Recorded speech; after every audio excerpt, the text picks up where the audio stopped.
जनजाति महासङ्घको लागि पहिलो दिन वार्षिक भेटघाट र च्यारिटी निर्णय सुसम्पन्न गरेको थियो, जहाँ चाहिँ हाम्रो प्रमुख अतिथि महामहिम राजदूत हुनुहुन्थ्यो। अधिकतम सफल भएको छ। जस्तो गरेर यो कार्यक्रम मार्फत पनि जसले हामीलाई सहयोग गर्नुभयो, सहानुभूति देखाउनु भयो, आउनुभयो, उहाँलाई धेरै धेरै धन्यवाद म दिन चाहन्छु।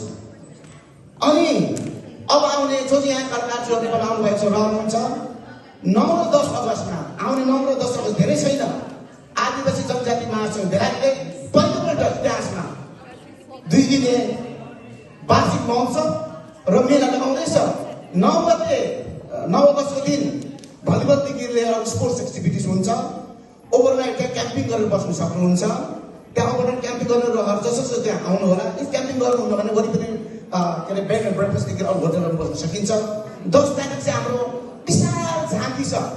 झाँकी सांस्कृतिक धमाकादेखि लिएर धनुष बाण क्षेत्रदेखि सबै यो हामी आदिवासी मूलवासीहरूको हाम्रो सांस्कृतिक झल्काउने कार्यक्रम हुनेछ।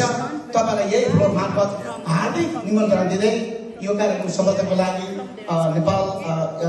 नेपाल एसोसिएसन स्पोर्ट एन्डको अध्यक्षज्यू सबै कार्य समितिलाई धेरै धेरै धन्यवाद। आउने वर्ष हामी सबै जोइन्टली गर्दै जाउँ, यो कार्यक्रम सफल भन्दै यो मेरो कुरा यति भन्न चाहन्छु।